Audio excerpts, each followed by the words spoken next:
Baik, terima kasih kepada rakan tugas kita, Muammar dan juga Mahira. Bismillahirrahmanirrahim.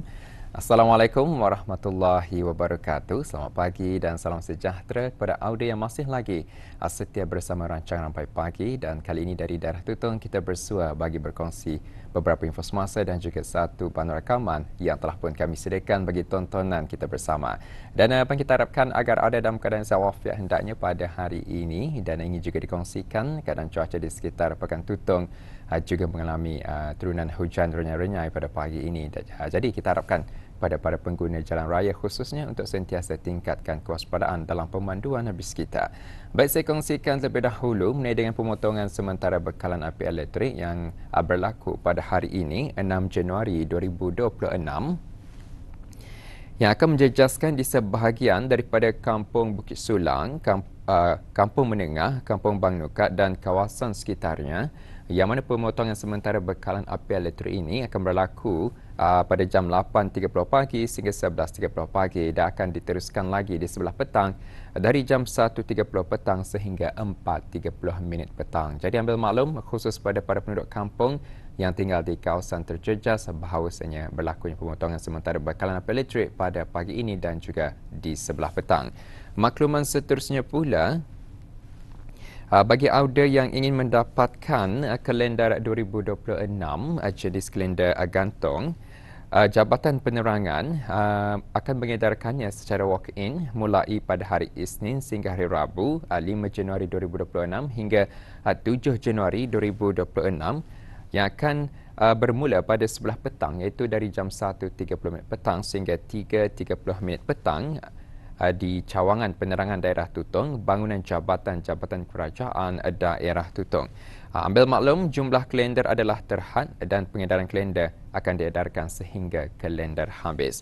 Baik, itu di info semasa saya kongsikan sebentar tadi, dan untuk selanjutnya mari kita beralih pula untuk menyaksikan bahan rakaman yang kami sediakan dari daerah Tutong.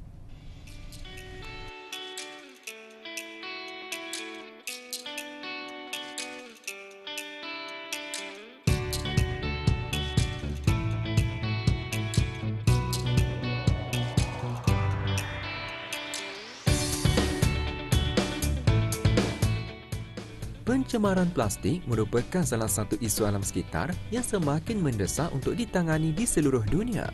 Plastik, yang dikenal pasti sebagai bahan yang sukar terurai, menyumbang kepada pencemaran yang berpanjangan dan mengancam bukan sahaja kelestarian kehidupan flora dan fauna, malah dapat menjejaskan kesihatan manusia. Di negara Brunei Darussalam sahaja, berdasarkan statistik, setiap individu di negara ini menghasilkan kira-kira 0.22 kilogram sisa plastik setiap hari, dan angka ini dijangka akan terus meningkat dari tahun ke tahun. Walaupun pelbagai usaha telah dijalankan bagi mengurangkan penggunaan plastik, namun penggunaan plastik konvensional masih sahaja menjadi pilihan utama kerana faktor kemudahan dan kos yang rendah. Melihat kepada situasi ini, mahasiswi dari Universiti Sultan Syarif Ali Yunisa, Kampus Sinaun telah mengambil pendekatan proaktif dan inovatif dengan menjalankan kajian dan penyelidikan yang bertujuan untuk meneroka alternatif penggunaan plastik yang lebih mesra alam serta dapat menurunkan kesan negatif terhadap alam sekitar. Penyelidikan dalam membangun produk inovasi plastik biodegradasi atau bioplast memiliki ciri-ciri mesra alam serta selaras dengan matlamat Sustainable Development Goals SDGs, khususnya yang berkaitan dengan kelestarian alam sekitar di samping menepati prinsip maqasid syariah. Jadi dalam penghasilan bioplast, kami menggunakan bahan-bahan semula jadi yang mudah diperoleh. Antara bahan utama yang digunakan ialah sekam padi, kanji dari kulit kentang, hempas kopi dan juga kulit ketam. Jadi pemilihan bahan-bahan ini bukan sahaja bertujuan untuk menggantikan plastik berasaskan petroleum, tetapi ia juga memberi manfaat sisa buangan yang sering diabaikan. Jadi setiap bahan ia memainkan peranan penting. Contohnya sekam padi dan juga kanji dari kulit kentang, ia berfungsi sebagai sumber biopolimer semula jadi, manakala kulit ketam, ia mengandungi chitosan yang membantu meningkatkan kekuatan dan juga daya tahan plastik biologi. Manakala hempas kopi, ia menambah ciri biodegradasi serta memberi tekstur yang lebih baik pada produk akhir. Jadi gabungan bahan-bahan ini ia menjadikan Bioplus ia bukan sahaja mesra alam tetapi juga menyokong konsep ekonomi kitaran iaitu circular economy dengan mengubah sisa menjadi bahan yang bernilai guna semula. Proses penghasilan inovasi plastik ini melalui beberapa peringkat. Pada peringkat awal, bahan-bahan bio seperti sekam padi, kanji kentang, hempas kopi dan kulit ketam dibersihkan. Seterusnya dikeringkan dan setelah ia kering, bahan-bahan tersebut dikisar halus menggunakan mesin pengisar atau blender bagi mendapatkan tekstur yang ideal. Kemudian bahan-bahan yang dikisar tadi digabungkan mengikut sukatan tertentu bersama air, cuka dan bahan paling penting gliserin yang berfungsi sebagai plasticizer atau pemelastis. Setelah dicampurkan kesemuanya, proses seterusnya campuran tersebut dipanaskan pada suhu terkawal sehingga membentuk adunan likat sebelum dituangkan ke dalam acuan plastik.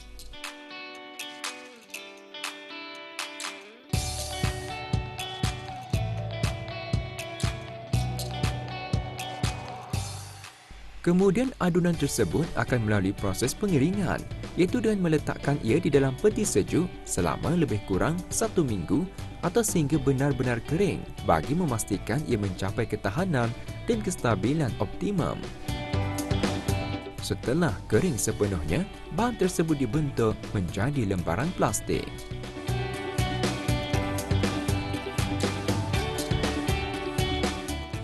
Cabaran utama dan dalam penghasilan bioplus yang diperbuat daripada bahan organik ialah memastikan kestabilan dan juga ketahanan produk agar setanding dengan plastik konvensional.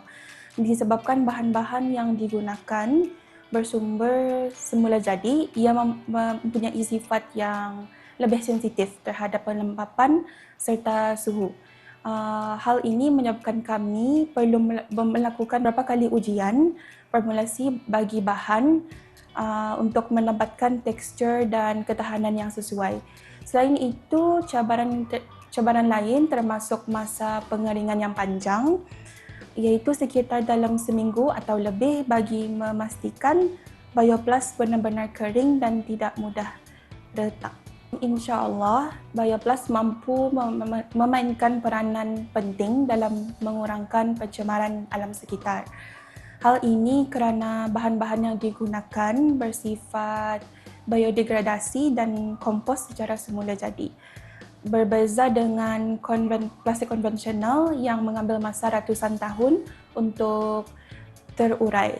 So, melalui penggunaan bahan organik ini, jumlah sisa plastik yang berakhir di tapak pelupusan dapat dikurangkan dengan ketara. Selain itu, penggunaan sisa pertanian dan juga makanan sebagai bahan asas turut membantu mengurangkan jumlah sisa buangan yang biasanya dibuang begitu sahaja, sekaligus menyokong konsep circular economy dan juga menyumbang kepada kelestarian alam sekitar sejajar dengan matlamat Sustainable Development Goals dan juga prinsip maqasid syariah. Hasil dari kajian dan penyelidikan inovasi plastik berkenaan dapat dirumuskan bahawa penggunaannya akan memberi banyak kebaikan signifikan. Antaranya, ia boleh terurai secara semula jadi selepas kira-kira sebulan, sekaligus mengurangkan pencemaran alam sekitar.